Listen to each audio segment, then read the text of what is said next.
guys, good morning. I'm Amanda Mangan, and we have some very special guests in the studio with me today, and that is Adele and Jean McCoury. How are you both this morning? Fine. How you doing, Amanda? So you got a busy day ahead of you today, right? We do. So you got. Oh, go ahead. Well, I tell you, we're going to, as you say, divvy up money today between the different charities. You know, that's why we came today, and we look forward to that. You know, because that's one of the things that Delfest is all about. Besides great music and having a good time, is giving back to the community, right? That's true. And about how much do you have to give out I don't know. today? Wow. Yeah. This year, probably in actual cash, $25,000. Wow, that's fantastic. So it's continuing to grow, and we're hoping it's twice that amount next year, and it keeps doubling. Mm-hmm. So, but Dell and Jean have been real. One of the reasons they're here is because that money, we try to choose charities. The board tries to choose charities where that money can get a big bang for the buck. I mean, if anybody knows Jean McCoury, she wants a bargain. And so that runs to what they're giving away too. She says if they'll use it, and that's one of the things that the foundation did was prepare a list of here's where the needs are, here's exactly how the money will be used, and it was much easier for Dell and Jean to determine, where it fit their interest. So, yeah, That's fantastic. And giving back to the community, is just one of the many positive things for Delfest here in this area, and why it's so great to have it here in Allegheny County. Oh, we're glad to be here. Yeah. And you're celebrating being inducted into the Bluegrass Hall of Fame, right? That was just recently? Yes. It's kind of embarrassing, I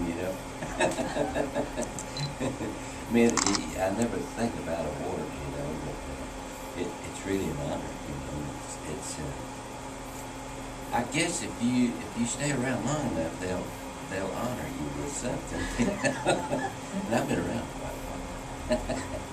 And you just released a tribute CD to Bill Monroe, celebrating what would have been his 100th birthday, right? That's right. September was his birth month, and he would be 100 this past September. And so I thought, well, if I'm ever going to... I used to work for him back in the early 60s. And, of course, I knew the things he recorded all through the years, and he had some great songs that he never really sang because, as years go by, people, they forget about something they recorded, say, 10 years ago. But songs never died. So he had some great songs that I wanted to record. People have recorded a lot of his most popular numbers, like Buehl, Kentucky, and Buehl Skinner Blues, that's the one he came on Opry with the first time in 1939. And he sang that every night from 1939 till his death, on every show, I would say. But he had some obscure songs that were really good, and some I never heard him sing myself, and I worked with him.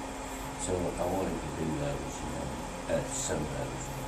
And we thought, well, we'll do about, I think we did 14, we recorded 14 songs. We thought we'd have some left over, been used, but when we mastered the record, I said to David, I said, there's probably too many, to use on vinyl, because we're going to put it on vinyl too. And no, he said it's about right for vinyl. I couldn't believe that. We got all those songs on there, and CD, and right now it's just downloads. Yeah. And you got Halloween coming up, right? Yes. How far is it now till Halloween? Oh, it's not long. A couple weeks. Moms always know. Yeah. You got a little 3-year-old goblin at home, so I'm sure he's reminding you how close Halloween is. Oh, yeah, that yes. is. He doesn't want to wear costumes, so he just wants the candy. So No costume? no costumes. He just wants the candy. Forget all the fuss and muss. He just wants the candy. That's a boy right there. Yeah, that would be. Now the girls, they like costumes. Oh, yeah. We've got grandgirls, grandkids, and they all dress up and come. Oh man, That's awesome. they come to the house, first, our house first, and they think we don't know who they are, you know, when they ring the doorbell. And we pretend not to know who they are, you know. But the boys, they don't care, because they might be dressed up for a little while, and then all their costumes leave, you know, and they just start running. It's funny, yeah, and gathering candy, you know, at all these houses. And I gotta tell you this, this has been a long time ago. One of my nephews, me and Gene took him. We had a Volkswagen bus years ago. We took him around in this neighborhood, which is only maybe 5 miles from home. We kind of lived out in the country, but there was a neighborhood. So we took all these kids. We had 3 and 2 more. About 6 of them with her sister's kids, you know, her 2 sisters' kids. And anyway, they had their bags full of candy, and it was dark, and they were running all between houses. And this one, Lonnie, he was running across the street. There was no traffic, and he ran across the street, hit the sidewalk on the other side, didn't see it, you know, and his big bag of candy went, oh, it went what?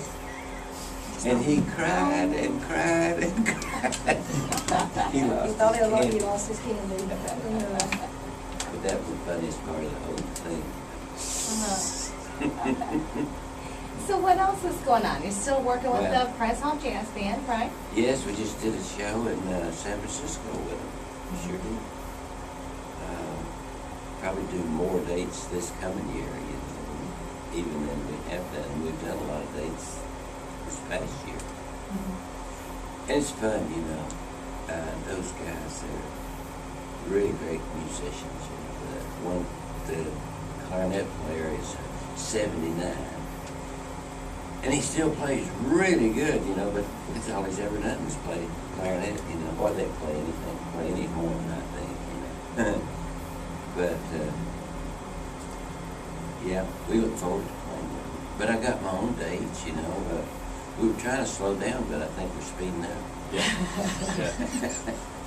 With all the other things we've got going, you know, the Del Fest thing, and Halloween, and wow, we've got, and then the boys, and my sons, and the rest of my band, you know, they're on the road all the time. So if this keeps up, I might lose my band. And you just had a letter posted in the Washington Post, right? It was last year. There was a move. The current head of the NEA comes from a Broadway background, and he had decided, just independently, he and a group of his staff had decided that the National Heritage Award, which has been won by Del and B.B. King and others, and Del was the last recipient, and the Jazz Heritage Award, which is also a phenomenal honor for the jazz community, recognized as rather what's becoming an obscure genre. He decided he didn't want to back it anymore. And that's one of the reasons NEA is there, is to back these unprotected, smaller, non-commercial genres. And since Del, and that's what got people so, they were so surprised because Del had his award. They're going, why would he care? You know, which is sort of the same reason why he's here now. It's like, we could just as easily let the foundation give out the money, but Del's always wanted to get involved. And so he wrote a letter, an open letter, explaining to them he thought it was a mistake for them to back up on the Heritage Award, Jazz Heritage, and it was very pointed, and it got a lot of congressmen and senators and a lot of people upset because Del was very vocal about, this is your responsibility to everyone in America, to music that matters to West Virginia, not just to the east side of New York. And it got printed in the Washington Post. So Del's now officially an activist. I'm acting up again. Acting up again, right. And tomorrow night he's a part, but we think in large part because of what's happened here at Del Fest and Del getting more involved in social issues. He and Preservation Hall are invited to, they're the entertainment tomorrow night at the National Habitat for Humanity banquet, which is a big, so their biggest fundraiser, $1,500 a ticket fundraiser, hosted by Katie Couric and Garth and Garth Brooks and Tricia Yearwood are both co-chairs, And so Dell and Preservation Hall are playing there at the National Museum, National Building Museum. Tomorrow night they're playing a black tie event. So a lot of stuff has happened since we came to, we started working in Cumberland, with Dell Yeah. Fest. It's opened a lot of doors, brought, this, we're glad it's brought a lot of attention to the area, but it's also done a lot of good things for Dell as well. We think Delaware came out of that, the ideas, because people kept saying, can you bring a little taste of this somewhere else? So. And then, Memorial Day will be here before you know it, too. You gotta gear up for that, right? Because I'm sure the planning happens the day you get done with everything, right? Oh, man, yeah. We have to start thinking about entertainment for the next year, as soon as this year's over, or even before. We have to start thinking about, because people book so far ahead of time, bands do. So, and Roy Carter, he's instrumental in that, in booking. But he'll ask us, and we have to get back to him, and I know it aggravates him because he can book these people if he gets our consent, Well, there's a lot of us, Stan, Chris, me, Gene, my two boys. Well, the whole band was actually. And it's hard to just get an answer real quick, it's who to book, for the following year.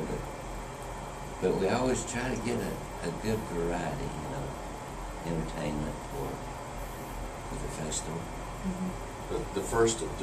The first meeting for the next year always happens on the Monday after Dell Fest, which is, Wow. Gene, everybody's sort of bleary-eyed going, really? We're going to talk about next year right now?